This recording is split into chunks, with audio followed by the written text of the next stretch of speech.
Hello everyone, today I'm going to talk about something that should make most of you a little more careful considering the future of Warframe. So I guess by now most of you have seen the new Heirloom Collection that was added to Warframe not too long ago. As usual, I'm fashionably late with my 2 cents, but I wanted to wait for the inevitable backpedaling from DE to make a broader picture available. Right, so what is a Heirloom Collection?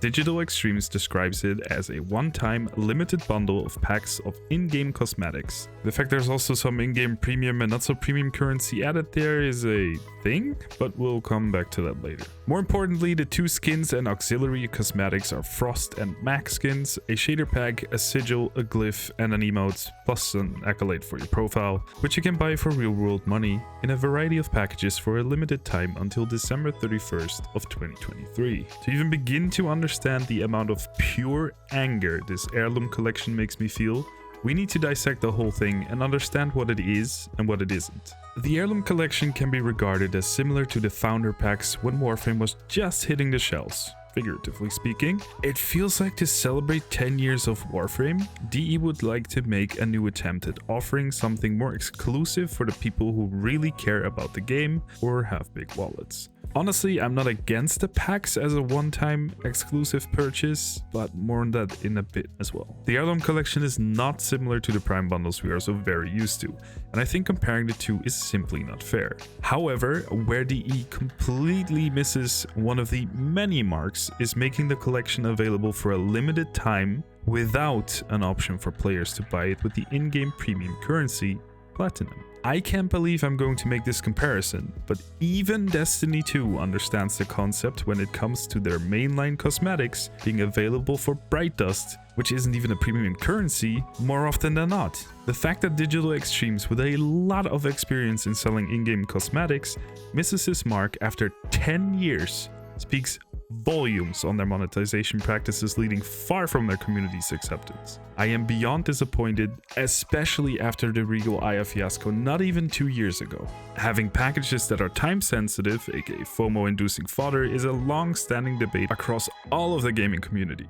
Some are for it, some against it, and some don't mind it that much. Like me, I don't mind it as long as the entire community gets a chance to obtain the content. I appreciate that Digital Extremes have made a free-to-play game where close to everything can be obtained for free, if you spend enough time and effort on the game, of course. This is what makes the game so attractive beyond the main selling point, which is Ninjas in Space and Fashion Frame. They need to make money. We all understand the basic concept, however there's a line between making money and artificially bloating your bundles to make it seem like a good deal. Given, just a few days ago they gave in to the community backlash and increased or added platinum to the packages, but that's exactly the wrong way to go about it. This is exactly what happened in 2021 and shows they've learned nothing about and from their community, despite having said they'd listen more closely and adjust their strategy. Going back on their time-limited deal now is impossible. However, offering a version without Plat and Regal Aya for the in-game currency Platinum can still be added. If Digital Extremes were willing enough, of course. That would make the bundles feel more like a celebration of what Warframe really is in my eyes, and would have been the smart move from the get-go for a 10-year anniversary event. But it doesn't stop there. How about we talk about the word value? Let's start with the main part, the pricing, bundles, and limited availability. There's 3 bundles here. We got Zenith, Celestial, and Risen. The Zenith pack has everything, plus 600 platinum and 6 Regal Aya. This is raised to 2100 platinum after the update. Celestial has most of the cosmetics, Sun's sigil, glyph, emotes, colors, and platinum, of which 800 are added to the package after the update. Risen has the sigil, glyph, emote, color palette, and 400 plat, which again is going to be raised to 800 after the update. Each with their respective price points in order, and please sit the fuck down. Zenith, 80 euros. Celestial, 62 euros. Risen, 25 euros. Now, call me out for this in the comments if you find this unreasonable, but I don't see an option to purchase just the Frost Heirloom skin or just the Mag Heirloom skin. Why am I forced to buy a skin bundle of a Warframe I potentially do not even play?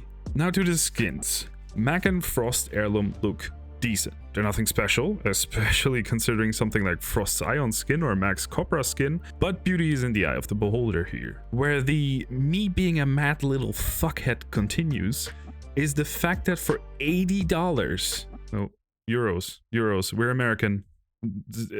European, I don't know, confusion, is the fact that for 80 euros there are no special VFX, there's no custom animations, there's nothing inherently special about these skins. And I'm not talking about the quality or looks here. Obviously, the artists who made these have skills beyond my comprehension. Comparing it to the Founders Pack, why didn't DE make a celebratory pack with merch, for example?